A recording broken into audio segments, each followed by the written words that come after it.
Hello दोस्तों, success root channel में आपका स्वागत है। एसएससी सीएचएसएल एग्जाम 2023 17 मार्च सेकंड शिफ्ट का जैसा कि हो चुका है दोस्तों। आज हम इस सेशन में 17 मार्च सेकंड शिफ्ट में जो क्वेश्चन पूछे गए उन सभी क्वेश्चनों का एनालिसिस करेंगे। ये सभी जो क्वेश्चन होते हैं 100% रियल एवं ऑथेंटिक क्वेश्चन होंगे, तो सेशन को पूरा जरूर देखिएगा दोस्तों। एक बताओ दोस्तों, जो भी एग्जाम होते रहते हैं उसका एनालिसिस हमारे चैनल के माध्यम से करवाता रहता हूँ, तो इसलिए हमारे चैनल को सब्सक्राइब जरूर कर लीजिएगा और बेल आइकन को भी प्रेस कर लीजिएगा, ताकि हमारे जब भी वीडियो किसी भी कंटेंट पर अपलोड होगी तो सबसे पहले आपको पता चलेगा। तो बेल आइकन को जरूर प्रेस कर लीजिएगा और अपने दोस्तों के साथ भी अधिक से अधिक शेयर कीजिए, ताकि इसका सभी बेनिफिट उठा सकें। और हमारा जो भी सेशन ले जाता है उसका PDF आपको प्रोवाइड करा दिया जाता है, तो आप इसका PDF हमारे टेलीग्राम चैनल से प्राप्त कर सकते हैं, जिसका लिंक आपको वीडियो के डिस्क्रिप्शन बॉक्स में दे दिया जाएगा। आप वहाँ से इसका PDF प्राप्त कर सकते हैं। तो चलिए सेशन को शुरू करते हैं। क्वेश्चन जो पूछा गया था कि नीति निर्देशक तत्व जो है किस देश के संविधान से लिया गया है, तो नीति निर्देशक तत्व जो है आयरलैंड के संविधान से लिया गया था। तो आपका जो करेक्ट आंसर होता आयरलैंड आपका करेक्ट आंसर होता। राज्यसभा में जो है 12 सदस्यों जो है मनोनीत किया जाता है राष्ट्रपति के द्वारा, यह भी आयरलैंड से लिया गया है। संसदीय शासन प्रणाली और एकल नागरिकता जो है ब्रिटेन के संविधान से लिया गया है। मौलिक अधिकार अमेरिका के संविधान से, जबकि मौलिक कर्तव्य जो है रूस के संविधान से लिया गया है। और संविधान जो है संशोधन की प्रक्रिया दक्षिण अफ्रीका से लिया गया है, जो कि अनुच्छेद 368 में वर्णित है संविधान संशोधन की प्रक्रिया। आपातकालीन व्यवस्था जो है जर्मनी के संविधान से लिया गया है। तो इन सभी एक्स्ट्रा फैक्ट को जरूर ध्यान में रखेगा। नेक्स्ट क्वेश्चन जो पूछा गया था, भारत में CNG टर्मिनल की स्थापना कहाँ की गई है, तो गुजरात के भावनगर में जो है CNG टर्मिनल का स्थापना किया गया है। तो आपका जो करेक्ट आंसर होता गुजरात के भावनगर आपका करेक्ट आंसर होता। नमक अनुसंधान केंद्र जो है गुजरात के भावनगर में ही स्थित है। भारतीय मौसम मौसम वेधशाला जो है पुणे में स्थित है, जबकि भारतीय मौसम विज्ञान विभाग जो है नई दिल्ली में स्थित है। केंद्रीय ईंधन अनुसंधान केंद्र जादूगोड़ा झारखंड में स्थित है। केंद्रीय औषधि अनुसंधान केंद्र लखनऊ, केंद्रीय चमड़ा अनुसंधान चेन्नई, पेट्रोलियम अनुसंधान Dehradun, national dairy research institute Karnal Haryana और national sugar research institute Kanpur, वन अनुसंधान संस्थान देहरादून। तो इन सभी शोध संस्थानों का भी नाम जरूर ध्यान में रखेगा, कहाँ पे ये जो है स्थित है। तो चलिए चलते हैं नेक्स्ट क्वेश्चन पर। नेक्स्ट क्वेश्चन जो पूछा गया था, ईरानी कप हाल ही में किस टीम ने जीता है, तो रेस्ट ऑफ इंडिया जो है मध्य प्रदेश को हराकर जीती है। आपका जो करेक्ट आंसर हो जाता रेस्ट ऑफ इंडिया आपका करेक्ट आंसर हो जाता। वहीं देखा जाए तो रणजी ट्रॉफी का विजेता जो है मध्य प्रदेश, जबकि उप विजेता जो है महाराष्ट्र राज्य रही है। तो इस एक्स्ट्रा फैक्ट को भी जरूर ध्यान में रखेगा। नेक्स्ट क्वेश्चन जो पूछा गया था, सुजाता महापात्रा का संबंध किस नृत्य से है, तो सुजाता महापात्रा का जो संबंध था ओडिसी शास्त्रीय नृत्य से था। तो ओडिसी शास्त्रीय नृत्य आपका करेक्ट आंसर होता। ओडिसी शास्त्रीय नृत्य के प्रमुख अन्य कलाकारों को देखें तो जैसे कि केलुचरण महापात्रा, संयुक्ता प्राणिग्रही, सोनल मानसी, माधवी मुद्रुगल और अरुणा मोहंती, ये सभी जो प्रमुख हैं ओडिसी शास्त्रीय नृत्य के प्रमुख कलाकार हैं, तो इन्हें भी जरूर ध्यान में रखेगा। नेक्स्ट क्वेश्चन जो पूछा गया था, 1992 में सिनेमा में लाइफ टाइम अचीवमेंट अवार्ड के तहत किसे जो है ऑस्कर पुरस्कार दिया गया था। तो ये जो है life time achievement award Satyajit रे को जो प्रदान किया गया था। तो आपका जो करेक्ट आंसर होता सत्यजीत रे आपका करेक्ट आंसर होता। भारत के लिए कॉस्ट्यूम डिजाइन के लिए सर्वप्रथम ऑस्कर पुरस्कार जो है भानु अथैया प्राप्त किए थे, और ऑस्कर पुरस्कार की जो शुरुआत किया गया था 1929 ईस्वी में इसकी शुरुआत किया गया था। 2022 में भारतीय गाना नाटू नाटू के लिए जो है ऑस्कर पुरस्कार से सम्मानित किया जा चुका है। तो चलिए जितने भी महत्वपूर्ण व्यक्तियों को जो ऑस्कर पुरस्कार दिया गया है उन्हें देख लेते हैं। भानु अथैया को जो है 1983 ईस्वी में बेस्ट कॉस्ट्यूम डिजाइनिंग के लिए जो है इन्हें दिया गया था। सत्यजीत रे को जो है 1992 में, शेरुल पुकुड्डी को 2009 में, और गुलराज को 2009 में, और RN रहमान को 2009 में, कार्तिकी गोंजाल्विस जो है 2023 में, और MM केराबनी को जो है और चंद्रा बोस को जो है, इन दोनों को 2023 में जो है ऑस्कर पुरस्कार से सम्मानित किया गया है। तो इन सभी को जरूर ध्यान में रखिएगा। तो चलिए चलते हैं नेक्स्ट क्वेश्चन पर। नेक्स्ट क्वेश्चन जो पूछा गया था, कर्क रेखा भारत के किन राज्यों से होकर गुजरती है? तो कर्क रेखा जो है भारत के 8 राज्यों से होकर गुजरती है। ये जो 8 राज्य हैं, गुजरात, राजस्थान, मध्य प्रदेश, छत्तीसगढ़, झारखंड, पश्चिम बंगाल, त्रिपुरा, मिजोरम, ये 8 राज्य हैं। इनमें से देख लीजिएगा, आपके जो भी ऑप्शन में दिए गए होंगे वो आपका करेक्ट आंसर होता। अन्य प्रमुख तथ्यों को देखें तो कर्क रेखा जो है 8 राज्यों से होकर गुजरती है, और कर्क रेखा जो है नर्मदा नदी के उत्तर से गुजरती है।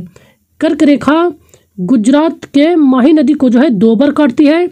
यह मोस्ट इंपोर्टेंट क्वेश्चन है जो कि अक्सर एग्जाम में पूछे जाते हैं कि कर्क रेखा जो है किस नदी को 2 बार काटती है।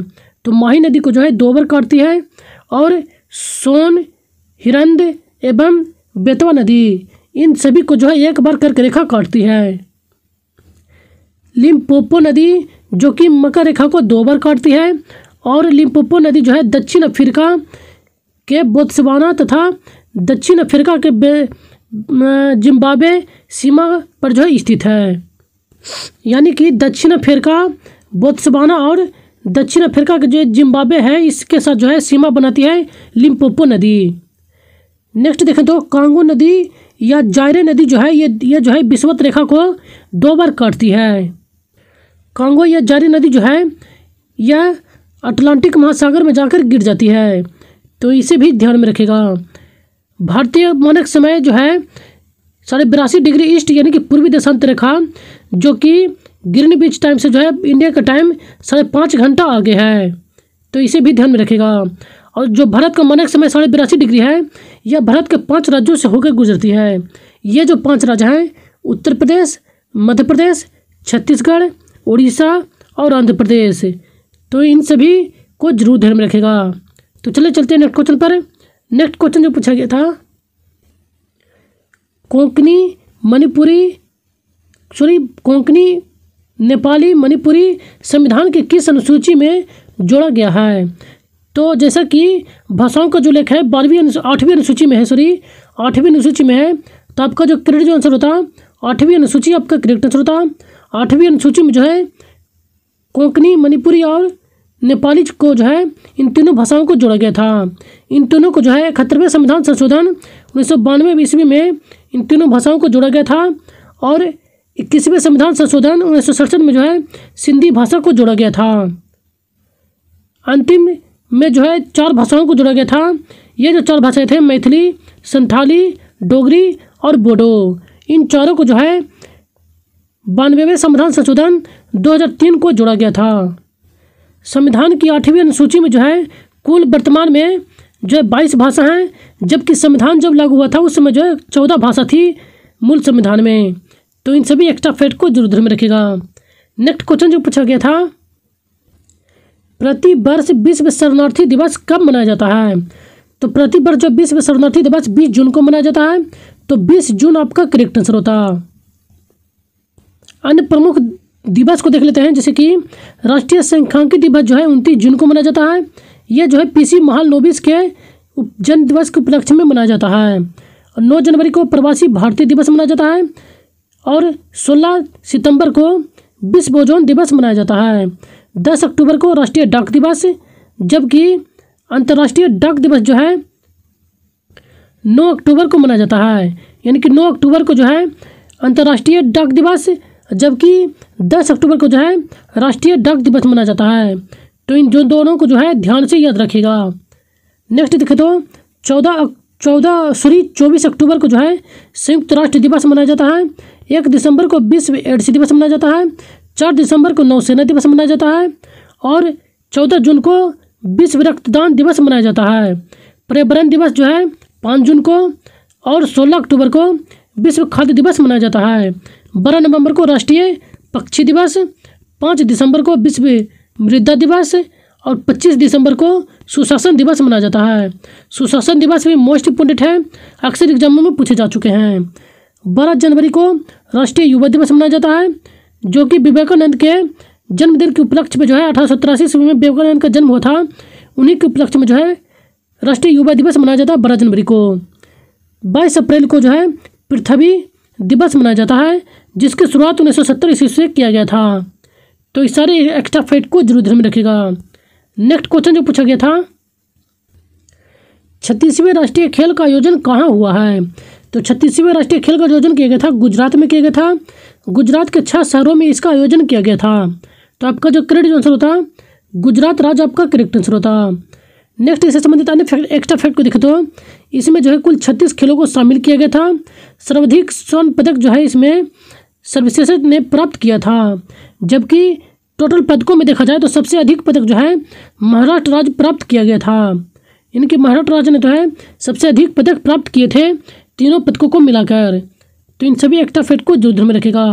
नेक्स्ट क्वेश्चन जो पूछा गया था, डायमंड लीग में किसने सर्वाधिक दूरी तक भाला फेंक कर जो है स्वर्ण पदक जीता है? तो सर्वाधिक पदक दो डायमंड खेल में जो है सर्वाधिक दूरी जो भाला फेंका गया था वह नीरज चोपड़ा के द्वारा फेंका गया था। इनके द्वारा जो है 88 पॉइंट यानी कि 43 मीटर का जो है भाला फेंका गया था। तो आपका जो करेक्ट आंसर होता नीरज चोपड़ा आपका करेक्ट आंसर होता। इन्हीं के द्वारा जो है टोक्यो ओलंपिक में 87.58 मीटर भाला फेंककर जो है गोल्ड मेडल भारत को दिलवाए थे। तो ये भी मोस्ट इंपोर्टेंट है, इन्हें भी जरूर ध्यान में रखिएगा। नेक्स्ट क्वेश्चन जो पूछा गया था, तमिलनाडु आंध्र प्रदेश सीमा से लगते हुए कौन सी झील भारतीय झील है? तो ये जो है पुलकट झील है। तो पुलकट झील आपका करेक्ट आंसर होता। चिल्का झील जो है उड़ीसा राज्य में स्थित है, जो कि सबसे खारे पानी की झील है। लोकटक झील मणिपुर में स्थित है। बुलर झील जो कि जम्मू कश्मीर में है, सबसे मीठे पानी की झील है। तो इन सभी एक्स्ट्रा फैक्ट को जरूर ध्यान में रखेगा। नेक्स्ट क्वेश्चन जो पूछा गया था, 19वीं शताब्दी में बंगाल का अंतिम नवाब कौन था? तो अंतिम जो नवाब था 19वीं शताब्दी में वाजिद अली शाह थे। तो वाजिद अली शाह आपका करेक्ट आंसर होता। इनका जो शासनकाल था 1847 से लेकर 56 तक था। तो इसे भी ध्यान में रखेगा इनका कार्यकाल। नेक्स्ट क्वेश्चन जो पूछा गया था, महात्मा बुद्ध को ज्ञान की प्राप्ति किस वृक्ष के नीचे हुआ था? तो पीपल वृक्ष के नीचे जो है इनको ज्ञान की प्राप्ति हुआ था, जिसे बोधि वृक्ष के नाम से भी जानते हैं।